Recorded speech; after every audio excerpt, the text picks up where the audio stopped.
Good morning বন্ধুগণ, this is business traveller Amarnath blog. আমি অমরনাথ। আজ এই ভিডিওটি একটি বিশেষ কারণে বানানো আপনাদের সকলের জন্য। আমরা সকলেই যেতে ভালোবাসি তারাপীঠ, কিন্তু সেই তারাপীঠে কি একদিনে ঘুরে আসা যায়?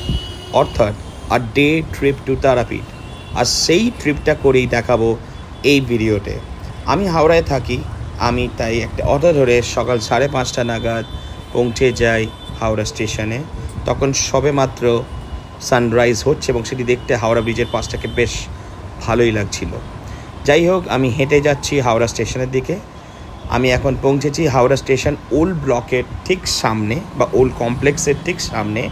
ক্যাব রোডটা ঠিক যেখান দিয়ে ভেতরে ঢুকে যায় 8 আর 9 নম্বর প্ল্যাটফর্মের তার ঠিক উল্টো দিকে দাঁড়িয়ে। আর যেদিকে আমি দাঁড়িয়েছি তার পেছনে হচ্ছে এটি লঞ্চ ঘাট। যাই হোক, আমি এবার যাব ভেতরে, কারণ এই ভেতর থেকেই আমাদের ট্রেন আজ যেটি নিয়ে যাবে আমাকে তারাপীঠ। আজকের আমাদের ট্রেনের বুকিং রয়েছে বন্দে ভারত এক্সপ্রেস, অর্থাৎ হাওড়া ভাগলপুর বন্দে ভারত এক্সপ্রেস। আর সেই ট্রেন অরেঞ্জ কালারের Vande Bharat, not the traditional white and blue. This is amazing to look at, কারণ এই ট্রেনটিকে দেখতে সত্যি বেশ অন্যরকম লাগছে। যাই হোক, এই ট্রেনে করেই আমরা যাব এখন রামপুরহাট এবং সেখান থেকে তারাপীঠ। আজকের কাজ আমি একটু প্ল্যানটা বলে দিই আপনাদেরকে। আজকে এই ট্রেনেই যাব আর এই ট্রেনেই আমার ফেরা। এটি হাওড়া থেকে ভাগলপুর যায় এবং এই ট্রেনটি যখন ভাগলপুর থেকে হাওড়া ফিরবে সেই ট্রেনে করেই আমি রাত্রির 9টা কি 10টার মধ্যে ফিরে আসার প্ল্যান হাওড়াতে। অ্যান্ড 10:30টার মধ্যে আমি বাড়ি ঢুকে যাব। যাই হোক, এই ট্রেনে এবার আমরা দরজা খুলে দিয়েছে তাই বসি এবং আমাদের যাত্রা শুরু হলো হাওড়া থেকে।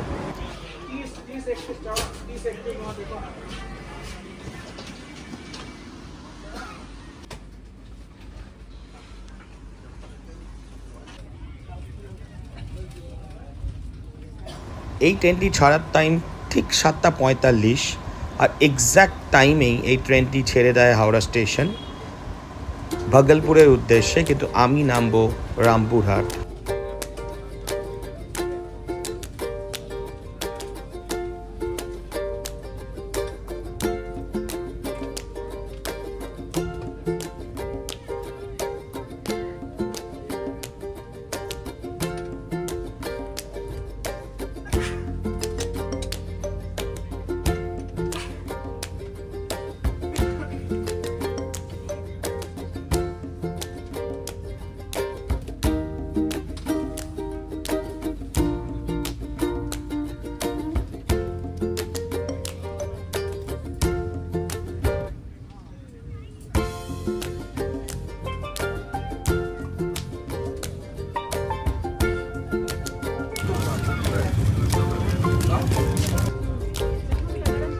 যাওয়ার সময় আমার কোচ নাম্বার ছিল C4। বাইরের ভিউ দেখতে দেখতে এগিয়ে যাচ্ছি আমি আজকে রামপুরহাটের দিকে। আমার প্ল্যানটা খুব সিম্পল। আজ আমার সকাল বেরোনো, 10টা 10:30টার মধ্যে রামপুরহাট পৌঁছে 9:30টার মধ্যে মন্দিরে গিয়ে পুজো দিয়ে লাঞ্চ করে ওখান থেকে বেরিয়ে আবার রামপুরহাট এসে এই সেম রিটার্ন ট্রেনটি যেটি ভাগলপুরে এখন গিয়ে আবার রিটার্ন করবে হাওড়ায়, সেটি ধরে আমি আবার ফিরে আসবো হাওড়ায়। এনিওয়ে, আজকে যেটা দেখলেন এই ট্রেনটি কিন্তু একটা এভারেজ স্পিড মেনটেন করে 120-130, আর যেটি কিন্তু রিফ্লেক্ট করছিল আমার ঠিক কোচের দরজার উপরে।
দেখতে দেখতে ক্রস করি আমরা শান্তিনিকেতন বা বোলপুর স্টেশন।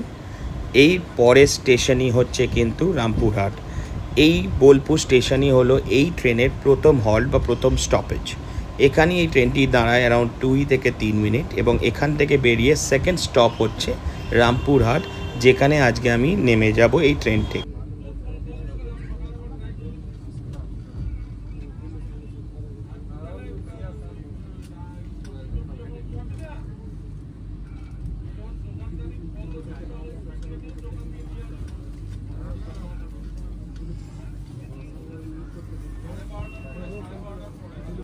শান্তিনিকেতনে ট্রেনটি দাঁড়াতে আমি একটু নেমে দাঁড়াই।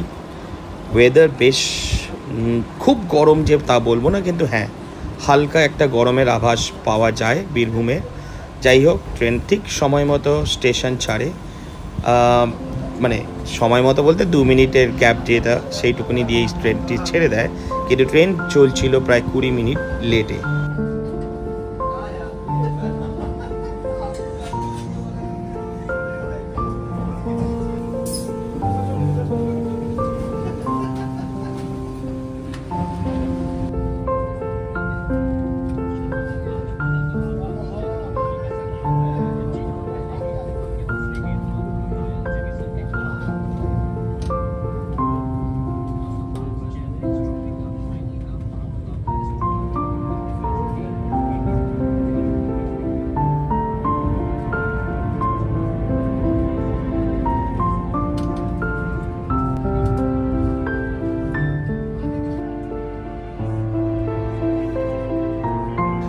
দেখতে দেখতে আমরা সাঁইথিয়া স্টেশনও ক্রস করে যাই। ট্রেন এই স্টেশনটি ক্রস করার সময় যে খুব বেশি স্পিডে ছিল তা ঠিক নয়, কিন্তু হ্যাঁ এখানে কোনো স্টপেজ নেই, টেকনিক্যাল স্টপও নেই এবং দাঁড়ায়ও নি। এগিয়ে যাই আমরা রামপুরহাটের দিকে, আর এখান থেকে বেশ অনেকটা টাইম লাগে না, তাই আমি এবার রেডি হব ট্রেন থেকে নেমে যাবার জন্যে। আর এই দেখতে দেখতেই যে নদীগুলি আমরা ক্রস করি বোলপুর এবং রামপুরহাটের মধ্যে, সেই অজয় নদী ক্রস করে আমরা এগিয়ে যাচ্ছি রামপুরহাটের দিকে। আর আপনি সামনে যেটা দেখছেন সেটা হচ্ছে সেই টেম্পোরারি ব্রিজ, যেখানে আমি আগে অনেকবার যাতায়াত করেছি। এবার বর্ষাকালে রাস্তাটি ধুয়ে যায়, তখন আবার বেশ ঘুরে ফিরে এই জায়গাটি ক্রস করতে হবে এবং তাতে সময় বেশ অনেকক্ষণ লাগে। তাই লোকেরা সচরাচর এই টেম্পোরারি নদীর ওপরে বানানো বাঁধ ব্রিজ ধরেই ক্রস করে। যাই হোক, বলতে বলতেই পৌঁছে গেছি রামপুরহাট। নামার সময় নেমে আবার তারপরে কথা বলবো আপনাদের সাথে।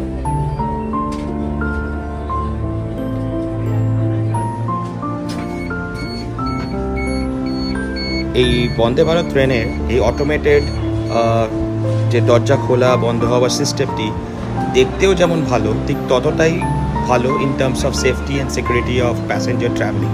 যাই হোক, নেমে পড়েছি রামপুরহাট। এই ফুটব্রিজ ধরে আমাদের ডান দিকে গিয়ে অটো বা টোটো নিয়ে বেরিয়ে যেতে হবে তারাপীঠের উদ্দেশ্যে।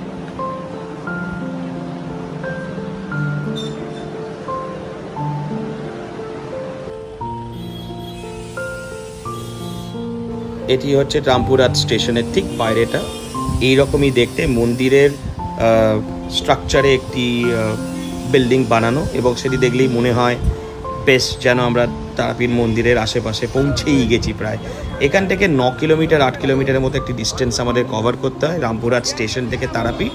এবং যেটি এখন দেখছেন এটা হচ্ছে সেই অটো স্ট্যান্ড, যেখান থেকে এই বড় অটোগুলিতে প্যাসেঞ্জার নিয়ে এরা চলে যায় তারাপীঠ। এখান থেকে ভাড়া নেয় অ্যারাউন্ড 40 টাকা। আর এই ঠিক হাইওয়ের মোড় থেকে গেটটি যেটা দেখছেন, এই গেটের নিচে দিয়ে আমরা চলে যাব তারাপীঠের দিকে। আর এখান থেকে তারাপীঠ যেতে খুব বেশি হলে সময় লাগে 15 থেকে 20 মিনিট।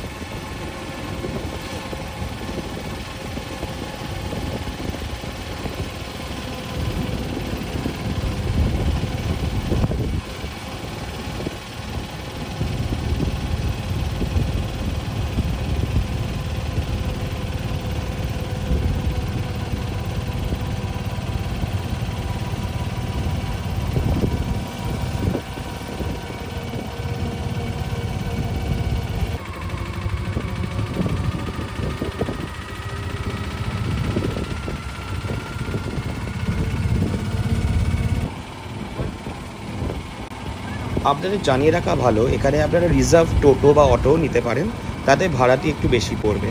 যাই হোক, এই বলতে বলতেই আমরা কাছাকাছি এসে গেছি তারাপীঠের, এবং আপনি দেখতে পাচ্ছেন আমার লেফট হ্যান্ড সাইড ও রাইট হ্যান্ড সাইড দুই দিকেই হোটেলের সারি, পর পর হোটেল, সামনে পেছন যতদূর চোখ যায় সেটাকে আমরা দেখতে পাচ্ছি হোটেল ও হোটেল।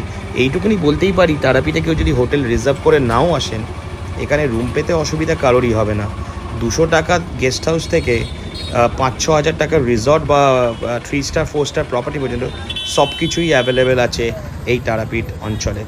অটো থেকে নামে ঠিক উল্টো দিকে যে বাঁদিকে আপনি আর্য মতো জিনিসটা দেখছেন, সেটি হলো মা তারার রাস্তা, যেতে দিয়ে আমরা চলে যাব মন্দিরের দিকে।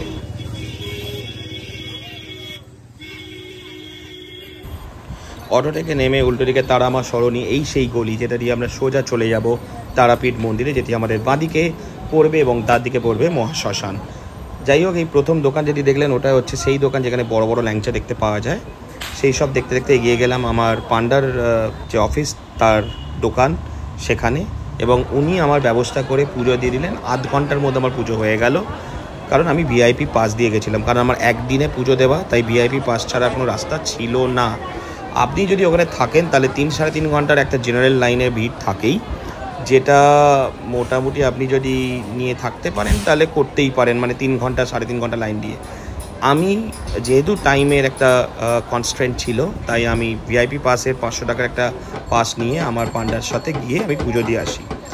ওখানে আমি দেখতে পাই এই ইউপির একজন বাবা, যিনি ডামরু বাজিয়ে অনেকক্ষণ ধরে পুজো আর্চা করছিলেন। যাই হোক, আমি পুজো দিয়ে এবার চলে এসেছি তারাপীঠ মহাশ্মশানে। আর ওখানকার সবথেকে প্রসিদ্ধ যিনি সাধক ছিলেন বামাখ্যাপা, ওনার সমাধিস্থান, এবং এই সেই প্রসিদ্ধ আমাদের তারাপীঠের মহাশ্মশান। এইখানে তারাপীঠে পুজো দিতে আসবেন আর একবার মহাশ্মশানের দর্শন দিয়ে আপনি এখানে আশীর্বাদ নিয়ে যাবেন না, তা আমার মনে হয় ঠিক নয়। একবার হলেও ঘুরে যাবেন, একবার হলেও এখানে মাথা নত করে নমস্কার করে যাবেন।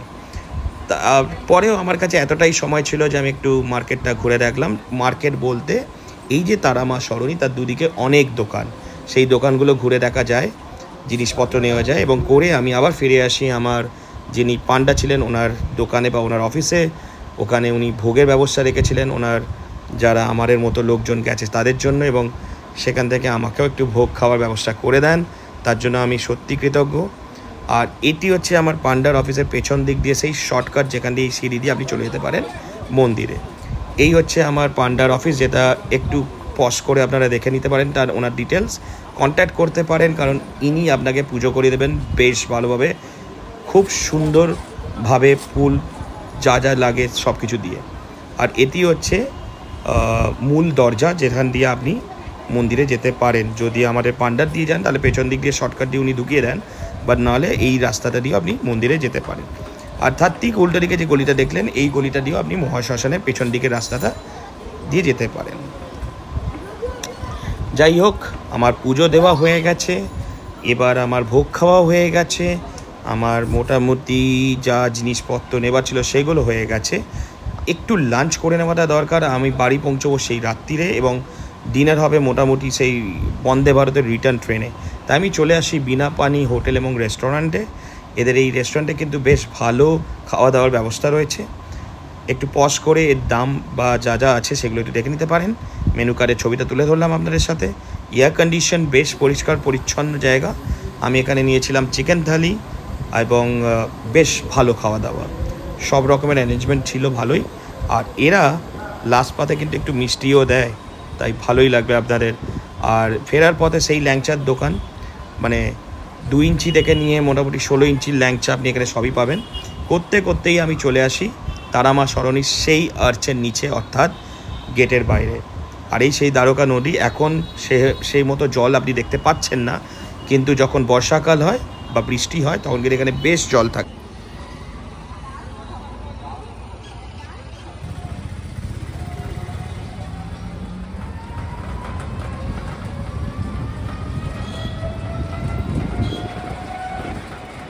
ফেরার পথে আবার তারাপীঠের ওই মা তারা সরণীর সামনে থেকে আমি টোটো পেয়ে যাই, এবং এবার আমি টোটোটা রিজার্ভ করি, কারণ টায়ার্ড লাগছিল।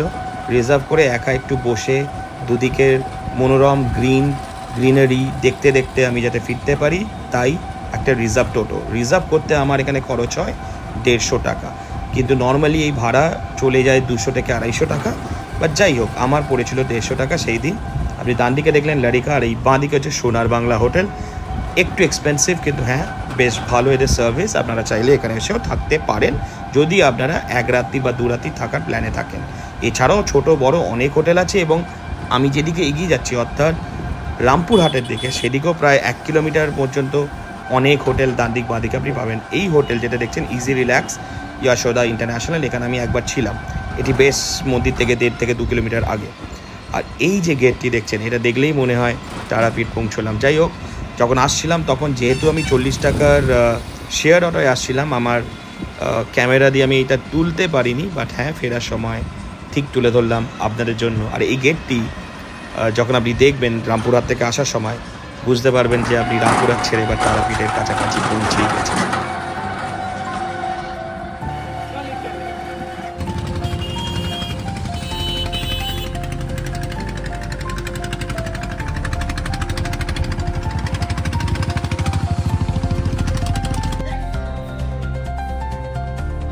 বাজে এখন ওই 3:30 পৌনে 4টে। আমি পৌঁছে গেছি তারাপীঠ অর্থাৎ রামপুরহাট স্টেশনে। কিছুটা সময় কাটাতে হবে, তাই আমি চলে যাব এদের আপার ক্লাস যে ওয়েটিং রুম, সেটা এয়ার কন্ডিশন। এই এন্ট্রেন্স দিয়ে ঢুকে লেফট হ্যান্ড সাইডে গিয়ে 1 নম্বর প্ল্যাটফর্ম, এটি এর বাঁ দিকে।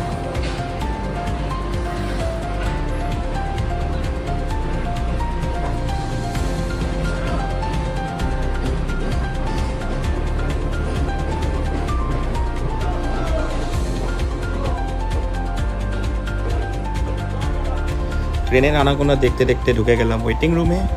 এই সেই আপার ক্লাস ওয়েটিং রুম। এখানে 20 টাকার মতো নেয় 1 ঘন্টায়। আমাকে বসতে হতো প্রায় 2 থেকে 3 ঘন্টা। আপনি চার্জগুলো এখানে লেখা আছে, পজ করে দেখে নেবেন। আর আমি সেই মতোই আমার পিএনআর নাম্বার দিয়ে একটা বসার ব্যবস্থা করি। মধ্যিখানে একবার বেরিয়ে বাইরেটা হেঁটেও আসি। বাট হ্যাঁ, আমি ওখানেই কন্টিনিউয়াস 3 ঘন্টার বসার ব্যবস্থা করে রেখেছিলাম। আর এই রামপুরহাট স্টেশনেই আমার ট্রেন ছাড়ার কথা, মানে এসে পৌঁছানোর কথা, অর্থাৎ ডাউন বন্দে ভারত ভাগলপুর থেকে হাওড়া এসে পৌঁছানোর কথা ছিল 6টা, যেটি একটু লেট করে এসে পৌঁছয় অ্যারাউন্ড 6:20। যাই হোক, এরপরের আমরা ট্রেনে উঠি, তারপরে বাকিটা বলছি।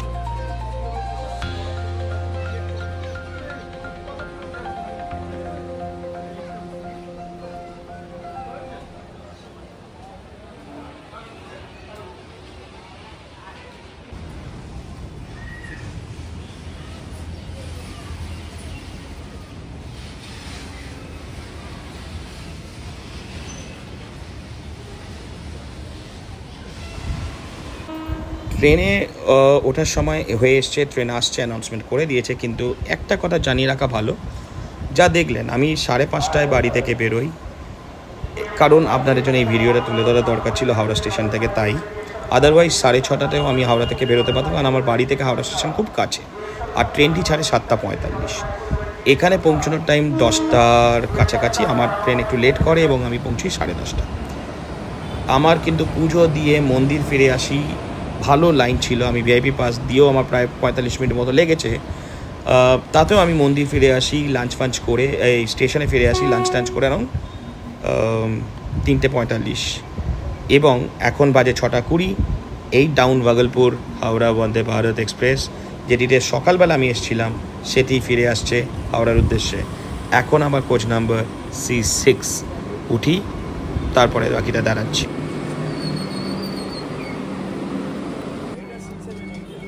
ট্রেনের দরজা খুলে গেছে, উঠে বসি। এই আমার কোচ, এখানেই আমায় এগিয়ে যেতে হবে এই কোচে বসে হাওড়া।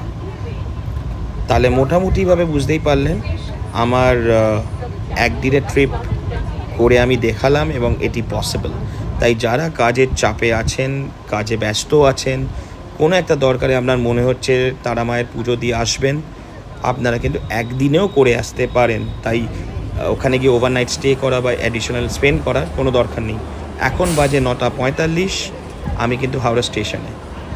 এই সেই ট্রেন, আমি নেমেছি 2 নম্বর প্ল্যাটফর্ম। আর এই 2 নম্বর প্ল্যাটফর্মই হচ্ছে সেই প্ল্যাটফর্ম যেখান থেকে সকালে ট্রেনটি ছাড়ে। তাই হাওড়া স্টেশনের 2 নম্বর প্ল্যাটফর্মে এসে পৌঁছেছি 9:45। এবার বাড়ি যাবার পালা। Thank you so much for watching my video and keep liking and keep sharing and subscribe.